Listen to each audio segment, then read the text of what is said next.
Next on our list of elicitation techniques are the so-called observation techniques. And in particular, we're going to talk about field observation and apprenticing. Once again, first a little bit of general information before we go into the details of those two specific techniques. So observation of stakeholders during their work yields quite some advantages, because when they explain their work or a process or what they want, they often focus on specific things, leave out important information, and also have implicit expectations of knowledge that you should know or should be aware of that is not the case for maybe someone who's not a domain expert or something else. But when they actively demonstrate you something, or when you just passively watch, you get a very much different experience and also have way more opportunities to document and write down information that can be potentially helpful to elicit requirements. So what does the requirements engineer do as part of the observation techniques? Is documenting really all steps while eliciting the business process. The requirements engineer also observes mistakes, notice down risks, and also open questions that he or she cannot really answer while just observing. For example, if you passively observe, you leave the open questions for later. The question also pertain to the existing process in order to determine how the process should look like you're questioning this process. Does this make sense? It could help you to avoid documenting an outdated or suboptimal process. So there is this process on paper. This is how they do it in reality. Maybe the workers are lazy, or there is a good reason why they are not adhering to the process. It's outdated, it's inefficient, there is something inconvenient about it. All of those things could be very helpful information that are usually not conveyed in an interview or in a questionnaire. Because usually in a questionnaire, you do not ask there is this process, do you adhere to it or not? And if not, why not? So this is rather uncommon, but while observing, you can really nicely do this. And thereby it's very well suited to also obtain dissatisfiers, like what are people unsatisfied with, either in business processes and works or just in products in general. What it's not well suited for is the development of new requirements, new innovative, creative ideas that we talked about in the brainstorming approaches. So this is why you usually use multiple elicitation techniques in combination, because one is better than the other with respect to certain properties. So let's first talk about field observations, where the requirements engineer is on site and observes as well as document processes, maybe supported by video and audio recording. That depends a little bit on the setup. It's very well suited for requirements and processes that are difficult to describe verbally, and instead they just simply show what they do.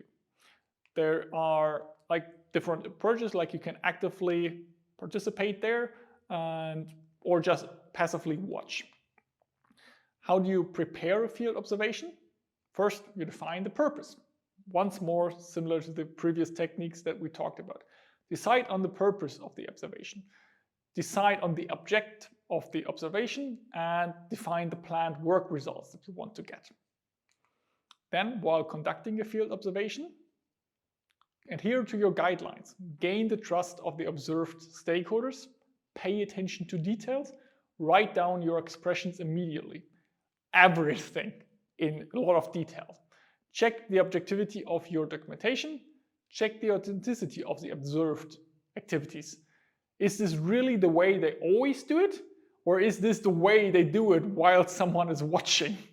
So this is why different observations and multiple observations of multiple stakeholders can make sense. There are, as already mentioned on the last slide, various forms of documentations, like writing for sure, but you can also supplement it with audio recordings and video recordings. That makes it easier for you to post-process them, because writing can be quite tedious and time-consuming when you do it on site while you're watching. You might have to watch multiple times to write it down all in detail, while an audio or video recording is you have more time to actually focus on the observation itself. When you observe stakeholders in their environment, You can also do this more or less remotely. So of course you can stand next to them, have a camera, video recording and a notebook next to you. Or you can also do this like with observation cameras and computer monitoring systems that are installed at certain industrial facilities anyway. So you can combine those. The objectives that you have should focus on identifying fundamental knowledge that nobody is going to mention in an interview or in a questionnaire, so pretty much implicit knowledge. This is where field observations are really good, eliciting implicit knowledge and requirements. Find hidden requirements or hidden causes, get a better understanding for the real situation on the site or of the requirements engineers. So everything helps to understand this better. It also gives you a better understanding of the domain itself that you're working in. As usual, besides the advantages, we have disadvantages. You get a large amount of irrelevant data. It's very time consuming. You might have to travel, and rare events may be eventually disregarded. So once in a lifetime events might not be relevant, but something that happens once a month. So you would need to stay there a whole month to cover all of those events. Those might not occur. Those requirements you have to elicit in a different way. Once again, a reason to combine different elicitation techniques, and also the reason why we introduce you to so many elicitation techniques, that you can use them with respect to your project, like how well do they fit, but also with respect to the requirements that you need to elicit given the context of your project. Then, once again, post-processing. Of course, you post-process the record, link the records of your observation with the gained requirements, adjust your results together with the participating stakeholders, for example, with an interview or a workshop.